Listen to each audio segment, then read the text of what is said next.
Next on Worcester News Tonight, a local college announcing it will sponsor the future AAA Worcester baseball team. Plus, Harvard, Massachusetts has gone from small town to movie set. We have all the details.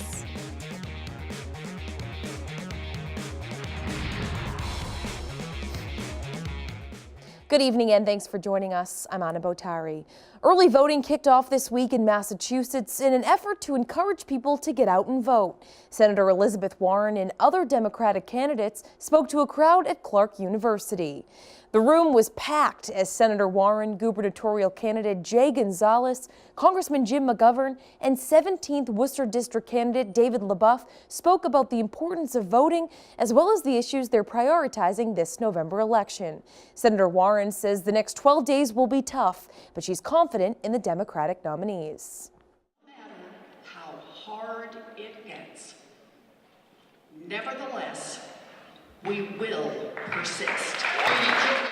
Candidate Jay Gonzalez says it's time for change in Massachusetts. He says the only place we will make progress on the challenges holding people back will be at the state level. Now more than ever, we need real leadership right here in Massachusetts.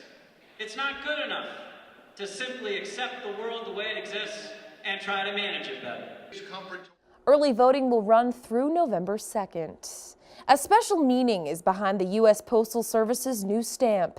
Thursday, the agency released a stamp honoring Worcester first responders. It was displayed at a special dedication ceremony outside of the Worcester Fire Department. The picture features a firefighter, EMS worker, and a police officer surrounded in smoke.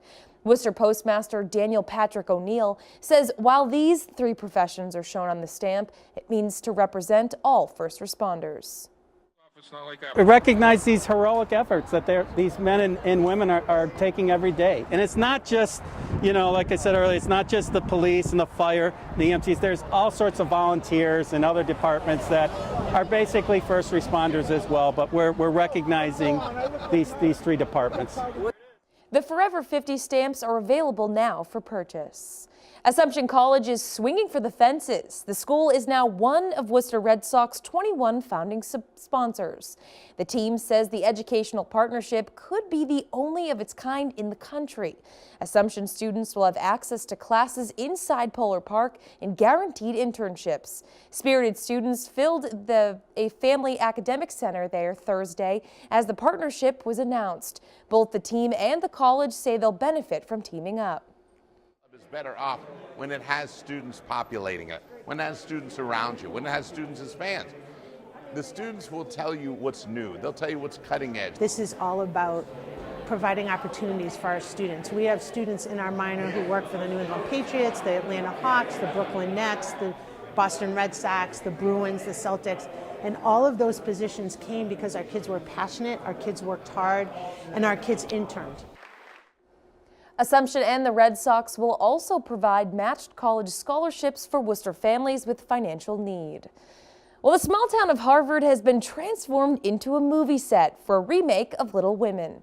The setting a small New England town in the 1860s. Our Chandler Walsh got a sneak peek today and joins us now live with more. Chandler? Anna, the movie's cast is star-studded, including Meryl Streep and Emma Watson. Harvard has released multiple road closures around the center of town ahead of tomorrow's early morning start to shooting. Production crews are working into the night to turn the center of Harvard into a scene from the 1860s. Filming for Columbia Pictures' Little Women begins early Friday morning. Emma Watson and Meryl Streep will be within a few miles of me, and it's cool to know that Harvard is being recognized. Red Sky Productions say they've been working on the set for 2 months. 98% of the production team is from Massachusetts. Curious Harvard residents stopped by throughout the day Thursday to get a closer look of the movie magic in action. To see this all kind of come together is pretty fascinating. But Donna Lee says it doesn't stop here. She says people living near the center of town are also making adjustments for the movie. No cars in their driveway. They got to take the mailboxes down. no Halloween decorations. Everything is going to be kind of bare bone. Lee says details of the movie have been kept top secret. Mother-daughter duo Pam Gordon and Hannah Dangle read the book by Louisa May Alcott together when Hannah was 6 or 7. It's also the story that we all know, and to have that come to life, and it'll be great to see it in the movies. They hope they'll get to catch a glimpse of filming. Unfortunately, they haven't shut down school for this, but yes, we hope to come in the morning and see what we can see. Some buildings being used for filming will also be closed at the beginning of November. IMDb lists the movie will come out December 2019. Chandler Walsh, Worcester News Tonight. Exciting stuff. Thanks, Chandler. Switching gears now, a Warren family says their son was a target of a racial slur at a high school soccer game last weekend. Dominic Heward is 16, and his parents say he was bullied at Tantasco Regional High School for years. Now they're protesting outside the school, claiming nothing's been done to help their child. Our Cam Jandro has the story. Mark Heward stands outside Tantasco Regional High School in protest Thursday. He says his 16-year-old son Dominic was the target of racial slurs at a soccer game last weekend. One boy called him a monkey, another boy physically assaulted him, also calling him a monkey. That continued through the game, continued through the handshakes of the game. Dominic is biracial and no longer goes to Tantascwa. His parents say they moved him because of years of bullying.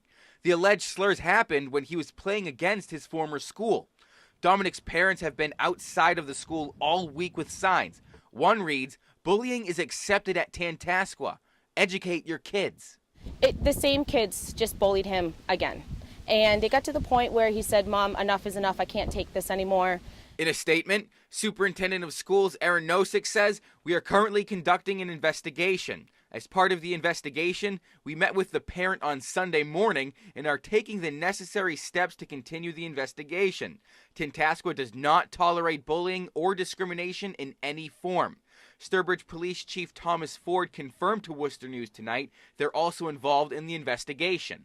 We've made it our goal to stand here to educate families on what's going on. We want further education placed within the school system.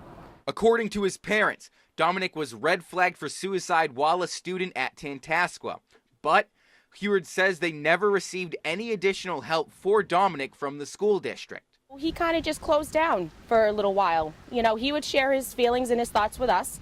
But he said, "Mom, I really, just forget telling the faculty, forget telling the soccer coach. He's not going to help me." The family hopes their protest sheds a light on bullying and racism to further prevent similar incidents. People do not understand until it affects them how much it actually affects people. Cam Jandro, Worcester News Tonight.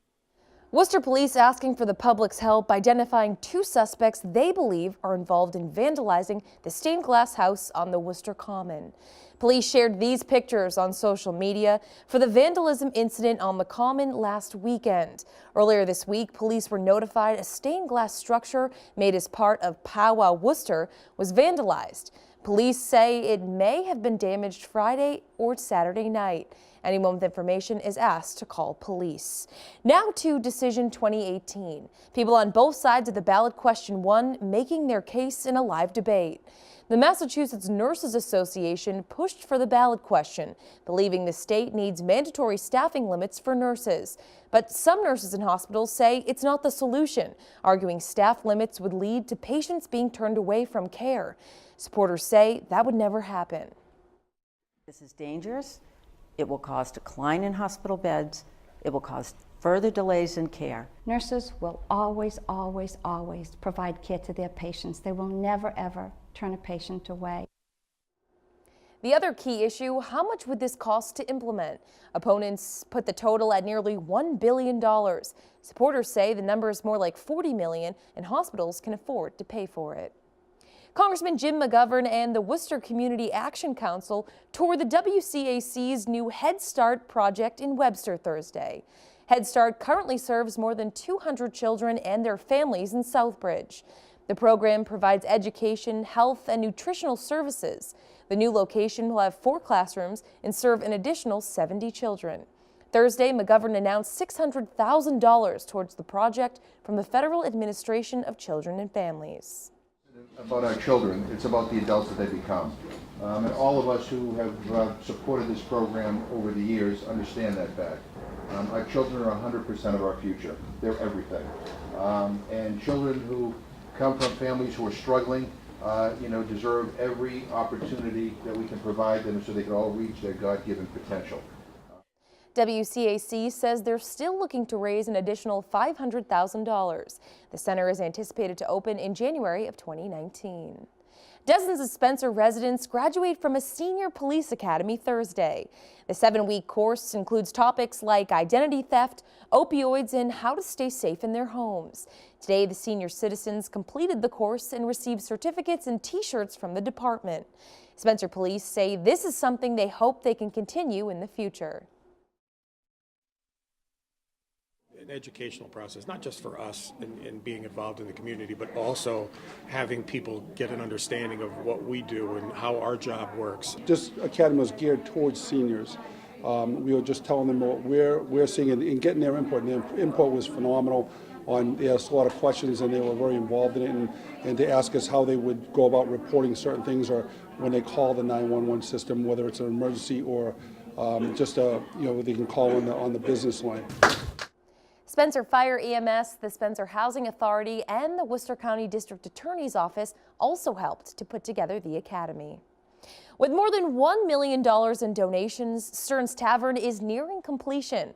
Dozens of businesses have donated their time and money to help remodel the more than 200-year-old building. Our Brittany Schaefer has that story.